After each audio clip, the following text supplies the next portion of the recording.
In this video, I'd like to talk about the bolt length calculation algorithm, the algorithm which finds the right sized bolt from the database and how it calculates the length and the different variables that are involved in it.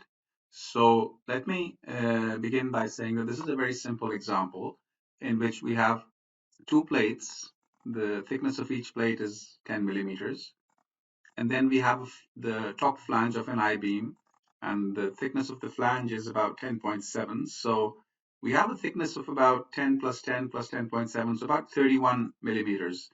And the bolt has been placed over there automatically.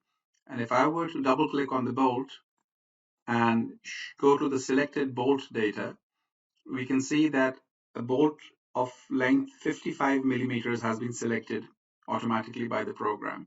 Now, obviously, it includes the 31 millimeters over here, and then there's an additional length, obviously, at the bottom side, because we have a nut which has a certain height, and then a certain amount of distance also needs to be left at the end. And the standard defines this distance. So it might say that for an M20 bolt, for example, it might say that this distance needs to be, say, 4 millimeters or whatever, some number which is defined in the database. So according to those numbers, and according to the whether we are allowing the thread to be in the material or not, which we will talk about in a second, it finds a certain length. And in this case, it has found the length of 55 millimeters for the bolts. So let me double click on that and talk about the various parameters which are involved in this calculation, which is basically this picture over here. And we'll talk about that in a second. But before we get into that, let me talk about this bolt assembly over here. So if I go into the bolt assembly dialog box, we see that we have different standards here for the various components of the bolt. So there's the bolt itself, obviously, which is we have chosen the 6914 standard over here. And then there is a washer. There's a washer on the side of the head of the bolt. So this is the bolt head, and this is the main shaft. So on the head side of the head, before the material starts, there is the possibility of a washer. It doesn't have to be there, but if you want, you can place a washer underneath the head, between the material and the head. And this would typically be used, for example, in high strength bolts, because in high strength bolts, there is so much tension in the bolts because they have been tightened, the nut has been tightened, and the bolt is in extremely high tension, that there could be bearing failure between if the head was allowed to directly come in contact with the material. So there's a washer placed in between, which is bigger normally than the size of the head. So it basically spreads out the stresses. So you can or cannot, depending on the situation, you can have this first washer. This is what we call the first washer. And then on the other side, so there's the material in the middle, and on the other side we have the second washer, and then there's a third washer, and there are meanings of what. So the second washer has a certain meaning. It can have its own standard, and the third washer can have its own standard. And you might be wondering why the standards of all these washers is not necessarily. Why do we have to define three different standards? Aren't they all supposed to be the same? Well, the answer is no, because sometimes you have sloped flanges. For example, the INP profiles or UNP profiles, the flanges are sloped, and in those cases, the washer on the side of the head, for example, might need to be of a different standard, might need to be a sloped washer to accommodate, to make the whole thing straight. It basically matches the slope, the inverse of the slope of the flange. And so this one might be a different standard as compared to the ones, the second and third ones, which basically always need to be straight after the material, or vice versa. Maybe this one could be sloped, and you can make the choice accordingly. So they don't have to be the same standard, but you have the choice in COMOSYS to basically choose a different standard for the first, second, and third washes. And then after that, there's a nut. Typically in steel structures, we usually use just one nut, but in some cases where uh, loading is dynamic and there's a lot of stress reversal, we might have the need of having a second nut as well, because there's a risk of the first nut getting loosened by the repetitive change in direction of the loads. So this is the basic structure of an assembly. There's a bolt itself, the first washer, the material, the second and third washers, the first nut, and possibly a second nut. So let me just close this and get back to our example over here now. Now, if you see over here, uh, we have on the head side, we don't have a washer right now. And the reason for that is that we haven't selected the first washer option over here. So if you were to change this, for example, and say apply, COMOSYS will put an extra washer over there. And immediately, if you go to the selected bolt, you see that the length has been changed. Now it was 55 millimeters before, and now it's 60. Let me come back over here. This option is important, which is thread in material.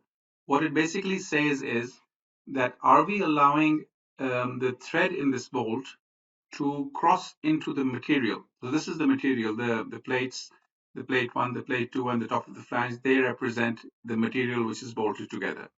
Now, these bolts usually do not have, they're not fully threaded. It means that the thread will not go all the way. The thread only goes to a certain point. And the reason why we have that is because we don't want the thread to go inside the material, because if that happens, then the shear planes will be weakened because of the existence of the thread. So there's the option to allow or not allow thread in the material. So right now, this means that a thread is allowed to go inside the material, and the engineer has taken whatever necessary precautions needed to be taken. So maybe the engineer has reduced the allowable load by, say, about 15% because of the presence of thread. But if we were to, for example, disallow this thread in material and say apply, we will see that COMOSYS automatically, it doesn't have to be two washers every time. It may not even be a single washer, but it could vary between anything between no washers or one washer or two washers, depending on how long the thread of this bolt is. So even though we haven't asked for the second washer and the third washer, just because we do not want the thread to go inside the material, COMOSYS is forced to put these two extra washers over there. And only by doing so does it ensure that the thread now does not pass into the material. So you will notice this, that if you allow this, you might end up with shorter bolts in your material procurement list. And if you disallow this, you might end up with longer bolts in your material list. And that's something to be expected. Now, if I were to not, if I were to allow washer, but I can still enforce the second washer if I want to. So although it wasn't needed as far as the thread was concerned, but for other reasons, for stress related reasons, might be, I can still enforce the second washer. And in this case, the length of the bolt is 65 millimeters, for example. Let me come back over here. Let me remove the second washer and also disallow the threaded material. And now we get back to the other. So these are the different options which you can use, and this is how the length of the bolt is automatically calculated. So the length of the bolt will be calculated, that the total width of the material which is being bolted will be calculated. The presence of the first washer will be added if it's selected. The second and third washers will either depend on your choice, whether you force them to be there or not, or they might automatically come even if you don't force them. If you don't allow the threaded material, they might come automatically. And depending on the final choice made by the program, it will add this thickness, and then the second nut will come.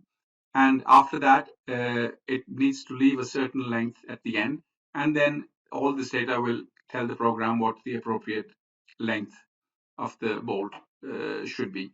Now, I want to talk about the second nut option over here as well. The second nut option, basically, like I said, it's used in those cases where there's a lot of dynamic loading and where there's a lot of reversal of stresses. and there is the possibility of the nut loosening. So as a precaution, a second nut is placed.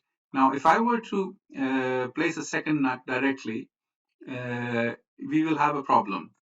As you can see, it was unable to find this length, and the reason why that happens is because it wasn't able to. The nut became so long that the thread, the nut could not be tightened because the thread length wasn't enough. So either we go into the database and modify those thread lengths, or we can go, as we discussed elsewhere as well, we can go and we can allow for a non-catalog bolt, for example. So I can just maybe modify these numbers a bit, and we allow for non-catalog bolts. And in those cases, I can have my second nut as well. These are the various options which I wanted to discuss in this video, because you will be noticing that occasionally you will be getting some unexpected washers. So let me go and change that. Let me come back to the, so it's telling me that no object is selected. Yeah. So yeah, let me come and change that. Go back to the single nut. And occasionally you will see that even though you haven't requested any second and third washers, you are still getting some washers on this side. And the reason for that will be this thread of material parameter. So if you change that and you allow for that the thread can go in, then those washers will disappear. But if you enforce that, then, like I said, the program will be forced to calculate whether these washers are needed or not. And if they're not needed, you might end up with a situation in which no washer is required. But you also might end up with a situation in which there is some washers will need to be added. So this is the summary of the bolt automatic length calculation algorithm, which most people confuse. So I hope that this has been of use.